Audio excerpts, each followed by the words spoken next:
distinguished guests and members, good afternoon.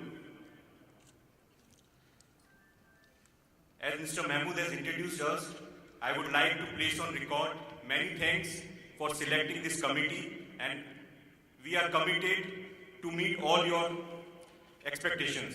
So thank you once again. Now coming to the first session, the speaker is Mr. Rahul SHIVSHANKAR. So this reminds me of beautiful lines by Mr. Mark Twain. There are only two forces that can carry light to all the corners of the globe: the sun in the heavens and the Associate Press down here. So it is my privilege to introduce Mr. Rahul SHIVSHANKAR, who is Editor-in-Chief for the Times Now. Rahul SHIVSHANKar began his journalism career over 2 decades ago. From a beat reporter in the Times of India to taking the leadership mantle at Times Now, Rahul's career has spanned both print and electronic media. This also happened today. Since December 2016, as Editor-in-Chief of Times Now, he has played a pivotal role in catapulting the channel to its next level with increased market share and sustained viewership interest. Times Now is the #1 English news channel in India. A big round of applause. Rahul anchors India's Upfront, which is the most watched program in the 8 p.m. prime time band across key markets. Rahul began his career as a print reporter, pounding the streets and then Delhi's courtroom for stories. In 2005, Rahul was part of the original core team that launched India's most watched TV channel Times Now. During almost 6 years at the station, he progressed through the ranks, becoming the trusted senior news editor at the Times Now. Rahul worked very briefly with the Headlines Today, since rebranded India Today, as the executive editor. In 2013, he moved to NewsX ITV network as the editor-in-chief and the prime-time anchor. At NewsX, he anchored the channel's flagship shows, Nation at 9 and Inside, apart from being at the helm of major breaking news stories. Over the year, Rahul has won several awards and has been invited to participate in the several high-profile panel discussions. Ladies and gentlemen, please join me in welcoming Mr. Rahul SHIVSHANKAR. Well, when you're in a desert, you don't need a medium to bring the light to all corners of this land. There are no clouds, there's nothing, it just falls. Thank you very much, Mr. Mahmood Bangara, for the glowing terms with which you've introduced me, and of course others who have played such a critical role, including Mr. Sudhir Kumar, without whom I perhaps would not have been here, because we did meet and he was extremely forthcoming with his desire to have me here to speak on an issue which I must say, for a few moments did perplex me. And I'll tell you why. I don't see myself as extraordinary. The question, therefore, whether the media actually drives the economy, presented itself as a bit of a perplexing puzzle. I said, neither am I rich, I'm not a businessman. How do I drive the economy? Journalist earns very little. Even if he were to spend, he is not going to bump up the consumption numbers of an economy. I'm not a policy maker, I'm not a politician. So how do I exactly drive the economy? I was speaking to a number of people while researching this question. And I got thinking about it, my role as a journalist in this endeavor. The answers weren't forthcoming. I could get close to perhaps beginning to decipher what was actually meant by driving the economy. And I said perhaps they meant it was a metaphor. Yes, I have to say that the media has a role in auditing the claims by political parties, by policymakers, by governments regarding their alleged and avowed commitment to improving the economy. Yes, we do that definitely. But is that driving the economy? Well, it depends on how you actually look at it. If I were to hold people to account, question them on their formulations, I thought to myself, if I were to do an honest job of shaping the issues that concern the economy, of framing the issues integral to an economy, perhaps I will create an ecosphere where the best policies, the best people are at the helm to drive the economy. So I'm more of an enabler. And while I was contemplating this question, I said, why would a bunch of chartered accountants want to hear me, who doesn't contribute very much to the economy, talk about it? And I racked my brains and something struck in my mind here, and I said, actually we have so much in common. Can someone tell me what materially journalists and chartered accountants have in common? Anyone? Very good. Audit. Fantastic. Exactly. Both of us actually joined at the hip. The only difference, of course, is, and I'm not going to suggest otherwise, that you are obligated perhaps by the law. I am only mandated as a journalist by my conscience. Unfortunately, there have been many, and I'm being upfront. I anchor a show called India Upfront. I don't mince my words. I've never minced my words. Unfortunately, over the years, I have realized that many people in my profession haven't really scrutinized evasions, facts, falsehoods, chicanes, and an n number of subterfuges. This, I realized, was a big failing. Just like you, who are meant to do their jobs without fear of exception and exemption, so am I. Of course, I'm not pointing out anyone in particular, but what I meant was that a lot of us sometimes fail. And where we fail, those who cheat systems succeed. And some of those individuals today have succeeded in cornering wealth of nations that could have been shared with hundreds and thousands of people, with their governments, to lift people out of poverty. Now, what has all of this got to do with the subject I'm speaking about? To answer this, I am only going to pick on one seam of the entire issue. I will begin by drawing your attention to one statistic. And once again, I'm going to ask you, because you're tremendously better informed than I am. In 1995, can someone tell me what were the tax compliance figures in India? Anyone? Tax compliance figures. Individuals, corporates. Sorry? Where is that figure coming from? Raise your hands, please. Right. Well, not really. In fact, you might have just read an article that appeared about 3 or 4 weeks ago, which seemed to suggest, and these were figures that were put out by the Finance Ministry, that back then, a quarter of a century ago when I started my career, 1%. 1%. Today, that number stands at 11.6% among corporates. And we're being told that it's 36%, that gentleman there who was putting that figure, in unorganized and organized sector.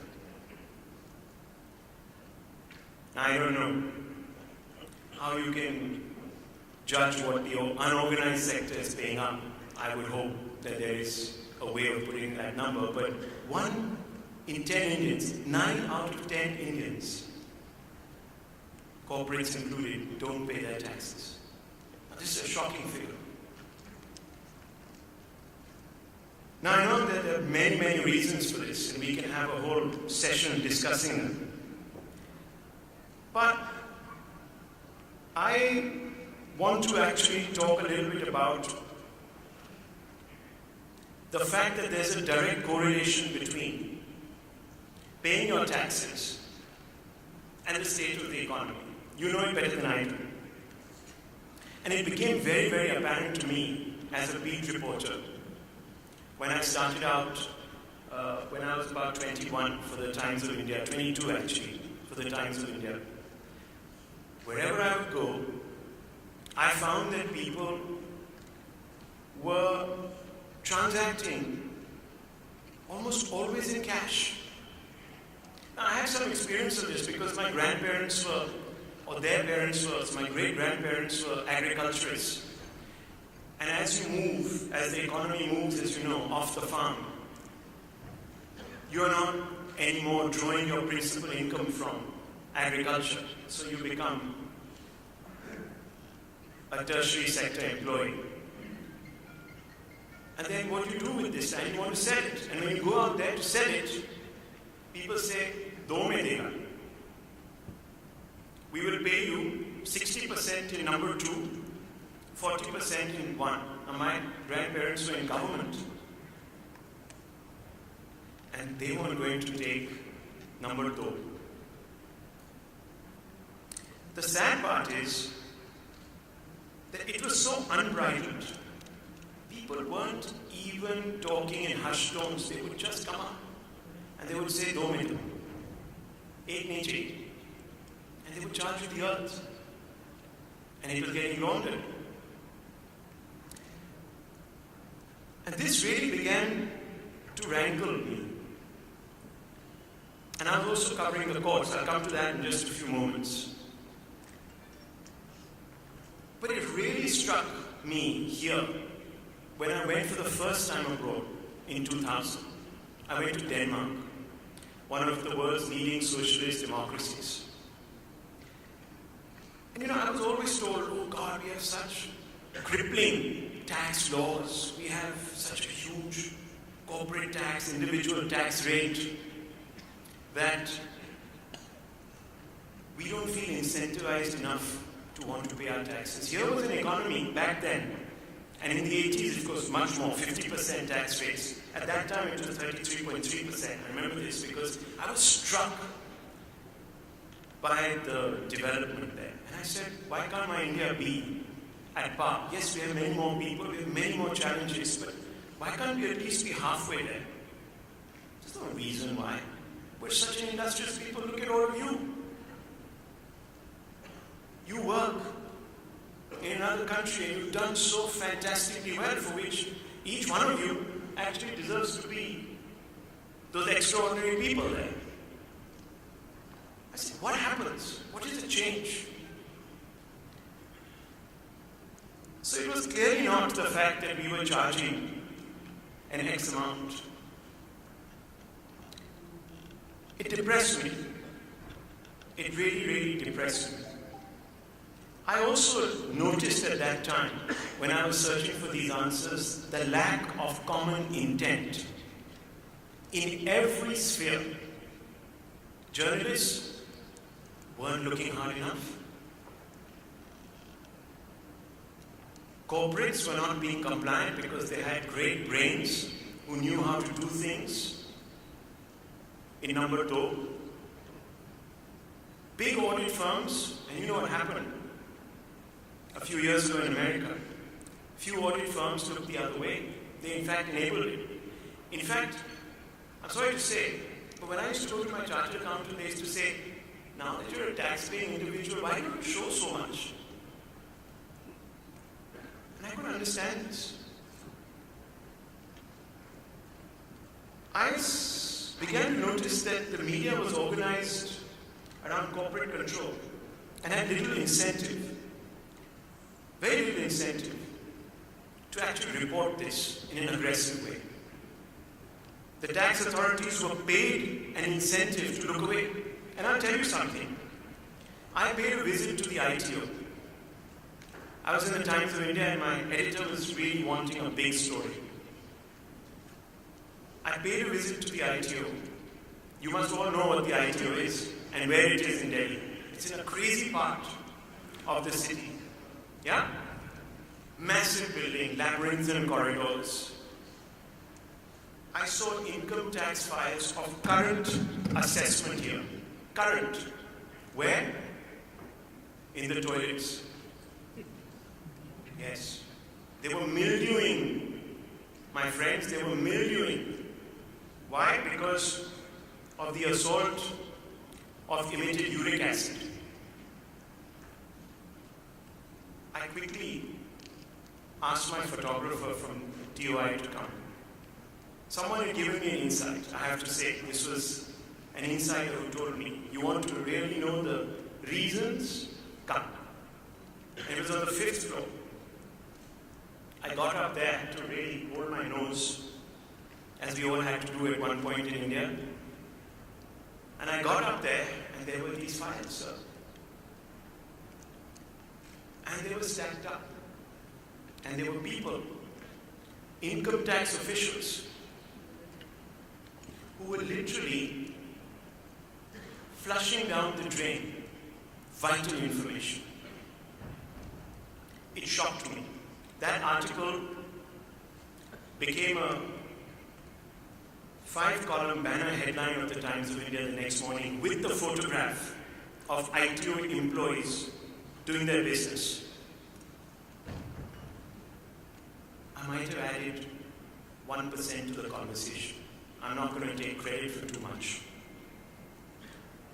Indeed, accountability that day was going down the drain, my friends, right before my eyes. Now, this became even more apparent to me because as a court reporter in the late 90s, early 2000s, some of the biggest cases were being litigated in the courts.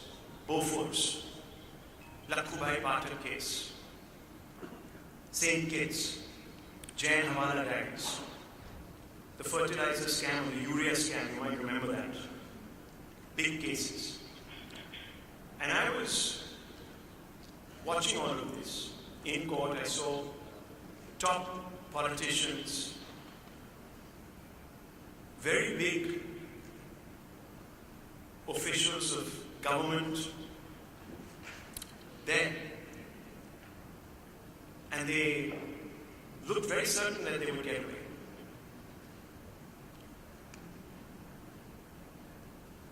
The media reported these stories.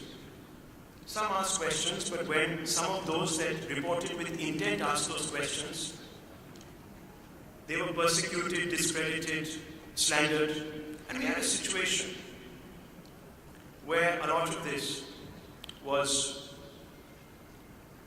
buried. But today, with the avenues to report moving beyond mainstream media, and this is very important, traditional media, there has been more scrutiny. And we're seeing it happen. Now, I'm going to tell you something. I'm going to keep this short. In the last 3 decades, there have only been 2 general elections that have been fought on the issue of corruption. Only 2. 89, Bofors, and 2014. Can you believe it? Corruption that eats away 2 to 3% of our GDP is not an electoral issue. Who loses when we shave off 2 or 3% of our GDP because of corruption? We all do. The poor do. Governments do, who would have wanted to put money in the hands of the poorest. So, if we take our job seriously, as journalists, we can drive the economy, and USCs drive the economy. I'll tell you what happened in 2011, because, as I told you, this conversation began outside the borders of mainstream media. Someone like Anna Hazare surfaced. And Anna Hazare, for the first time, provided a political template for political parties to contest elections on corruption, even though corruption besets the political class. There's evasion there also. Now, mainstream media, forced by irregular media or media that's beyond the formal structures, is pushed to covering these stories. So 2G scam. You had the CWG scam. And several others have been covered now with a degree of zeal. So much so that governments have felt the need to address this on a war footing. We've had a Prime Minister who has dedicated his entire campaign to Swachh Bharat. And Swachh not just in the physical sense, in the temporal, financial sense.